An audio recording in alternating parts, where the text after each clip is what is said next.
அஸ்ஸலாமு அலைக்கும். இன்றைக்கி இஃப்தாருக்கு நாங்கள் அகரகர் தான் பண்ணியிருந்தோம். 3 டிஃப்ரெண்ட் ஃப்ளேவர்ஸில் பண்ணியிருந்தோம். வாங்க என்னென்னு பார்க்கலாம். ஃபஸ்ட்டு ரோஸ் மில்க் போட்டு கிளியராக பண்ணியிருந்தோம். அதுக்கப்புறம் டேங்க் போட்டு பண்ணியிருந்தோம். இது அந்த டேங்க் போட்டு பண்ணது.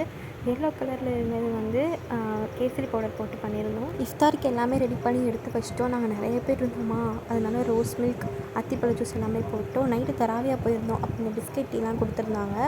அன்றைக்கி வந்துட்டு சாப்பாடு போட்டிருந்தாங்க அங்கேயே. அதனால் மிக்சர் எல்லாமே கொடுத்துருந்தாங்க. தாலியானம் தான் போட்டிருந்தாங்க சாப்பாடு.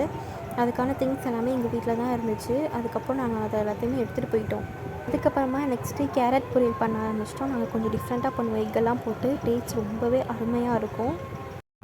கேரட் பழம் எல்லாத்தையுமே எடுத்து வச்சிட்டோம். எல்லாத்தையும் எடுத்து நல்லா சீக்க ஆரம்பிச்சிட்டேன். ஃபஸ்ட்டு நல்லா கழுவிட்டு, ஒரு 4-5 கேரட் தான் எங்ககிட்ட இருந்திருக்கும். அதை ஃபஸ்ட்டு நான் நல்லா கழுவிட்டேன். கழுவி முடிச்ச அப்புறமா கொஞ்சம் கொஞ்சமாக சீக்க ஆரம்பிச்சிட்டேன். இந்த மாதிரி எனக்கு பீல் பண்ணுற மேட்டர் எனக்கு அவ்வளோவா பிடிக்காது. பிகாஸ் என்கிட்ட பீலர் இல்லை, கத்தி மட்டும் தான் இருக்கா. அதனால நான் கத்தியில் தான் பீல் பண்ணிகிட்ருந்தேன். அதுக்கப்புறமா நாங்கள் முட்டை மாஸ்க்கு தேவையான எல்லாத்தையுமே போட்டோம். ஒன்றும் இல்லை, ஃபஸ்ட்டு கடுகு, கருவேப்பிலை, அதுக்கப்புறம் வெங்காயம்லாம் போட்டு நல்லா வறுக்க ஆரம்பிச்சிட்டோம். நல்லா ஒரு கோல்டன் கலரில் வந்ததுக்கப்புறமா மஞ்சத்தூள் போட்டுக்கோங்க. அதை நல்லா போட்டு கொஞ்சமாக ஒரு டேபிள் ஸ்பூன் சால்ட்டு போட்டுட்டு தக்காளி 2 கட் பண்ணி வச்சுருந்தோம்.